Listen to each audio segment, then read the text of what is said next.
मिथिला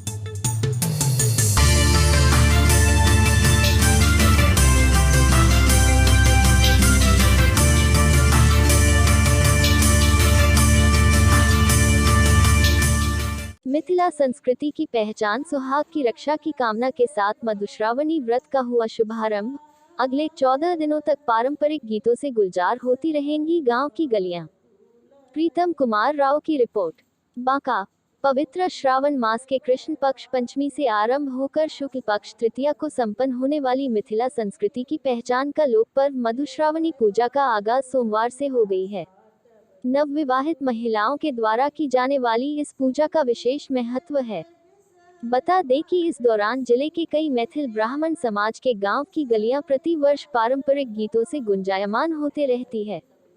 14 दिन तक चलने वाली यह लोक पर्व इस वर्ष 18 जुलाई से प्रारंभ होकर 31 जुलाई तक चलेगी। नवविवाहितों को इस पर्व में अपने प्रियतम का बेसब्री से इंतजार रहता है।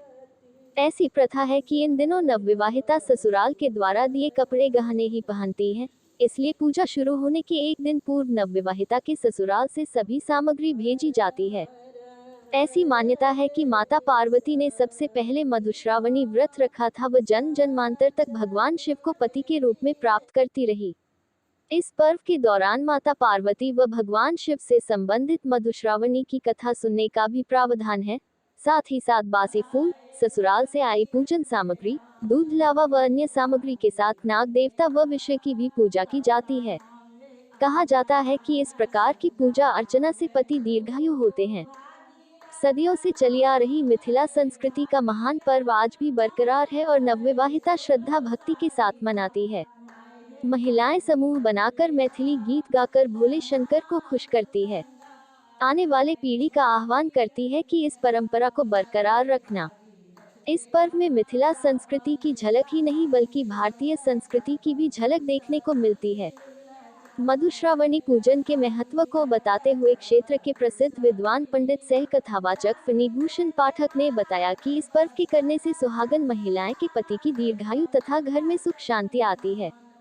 पूजन के दौरान मैना पंचमी, मंगला गौरी, पृथ्वी जन्म, महादेव कथा, गौरी तपस्या, शिव विवाह, गंगा कथा, बिहुला कथा तथा बाल वसंत कथा सहित 14 खंडों में कथा का श्रवण किया जाता है। इस दौरान गांव समाज की बुजुर्ग महिला कथा वाचिकाओं द्वारा नवविवाहितों को समूह में बैठाकर कथा सुनाई जाती है। पूजन के 7वें, 8वें तथा 9वें दिन प्रसाद के रूप में खीर का भोग लगाया जाता है। प्रतिदिन संध्या में महिलाएं आरती, सुहाग गीत तथा कोबर गाकर भोले शंकर को प्रसन्न करने का प्रयास करती है।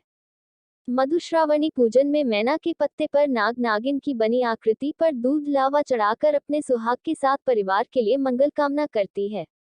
कहा जाता है कि माता पार्वती ने अपने कठिन व्रत के फलस्वरूप इसी श्रावण मास में शंकर जी को वर के रूप में प्राप्त किया था। इस पूजन में नवविवाहिता के भाई का बड़ा योगदान रहता है। प्रत्येक दिन पूजा समाप्ति के बाद भाई अपनी बहन को हाथ पकड़कर उठाता है। नवविवाहिता अपने भाई को इस कार्य के लिए दूध, फल आदि प्रदान करती है। पूजा के अंतिम दिन पूजन करने वाली महिला को कठिन परीक्षा से गुजरना पड़ता है। टैमी दागने की परंपरा में नवविवाहिताएं को रुई की टैमी से हाथ एवं पांव को पान के पत्ते रखकर टैमी जलाकर दागा जाता है। पूजा के अंतिम दिन 14 छोटे बर्तनों में दही तथा फल मिष्ठान सजाकर पूजा की जाती है। साथ ही 14 सुहागिन महिलाओं के बीच प्रसाद का वितरण कर ससुराल पक्ष से आए हुए बुजुर्ग से आशीर्वाद प्राप्त किया जाता है। उसके बाद पूजा का समापन होता है।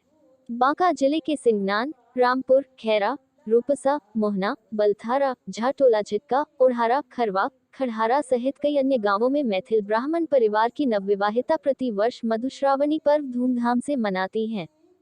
नवविवाहिता सपना झा, पूजा मिश्रा, सोनम झा, श्रुति श्रेया झा, आस्था कुमारी, रीचा मिश्रा, मौसम झा, निशा मिश्रा, शिल्पी झा, सालिनी झा, अनन्या झा, ज्योति झा, प्रीति झा, मुस्कान झा, पूजा झा, लक्ष्मी झा, अंजना झा, सीमा झा सहित अन्य ने बताया कि यह पूजा तपस्या के समान है।